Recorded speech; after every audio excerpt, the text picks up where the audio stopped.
Dominique and the School of Books is a French story. Long ago, in a small town in France, there lived a boy named Dominique. Dominique was a very curious child who loved books. Day after day he read, fascinated by new adventures and new knowledge. Yet at the town school there were many children who did not much like reading, and Dominique often felt lonely. One day, in an old library on the outskirts of town, Dominique found a mysterious book.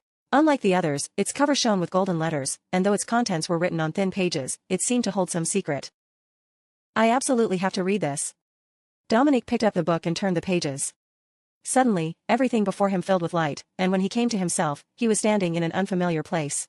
It was a strange and beautiful world, as though he had been pulled into the book. Before him stood a great building, like a school of books. At the entrance was a sign reading École de Livres, School of Books, and the school building itself seemed to be made of book pages. As Dominique stood in astonishment, a kindly elderly teacher approached him. Welcome, Dominique. I am Matilda, the headmistress of this school. You have come to learn the power of books, haven't you? Wide-eyed, Dominique replied.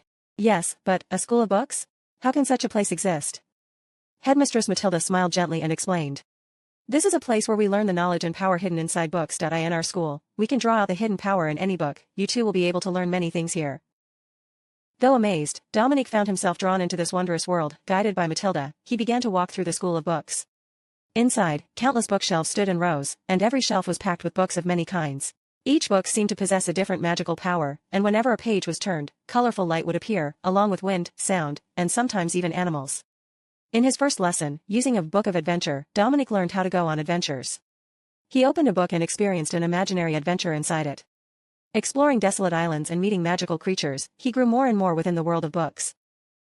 Next, Matilda introduced him to a book of knowledge. This book was filled with the wisdom of the world, history, and the secrets of science. As Dominique read on, he learned about many fields of knowledge and the great accomplishments of people, gaining an ever broader perspective. I had no idea books held so much power, Dominique said in astonishment and delight. If only I had realized earlier how wonderful reading could be. After that, Dominique also learned, using a book of dreams, how to enter the world of dreams. There, he could do anything, fly through the sky or travel to distant stars. In the dream world, his imagination expanded freely, and Dominique felt the breadth of his own possibilities. As the days passed, learning at the School of Books became more and more enjoyable, and he grew ever more enchanted by the power of books. But one day, Dominique suddenly thought. When I graduate from the School of Books, won't I have to return to the real world? If what I learn from books cannot be used there, then what is the point? At that moment Matilda said quietly, Dominique, everything you have learned can be put to use in the real world as well. If you believe in the power of books, you will be able to have wonderful adventures in reality too, and to share knowledge and love with others.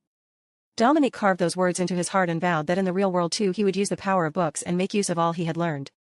Bringing back with him the magical knowledge he had acquired at school, he taught the people of the town the joy of reading and the importance of gaining knowledge.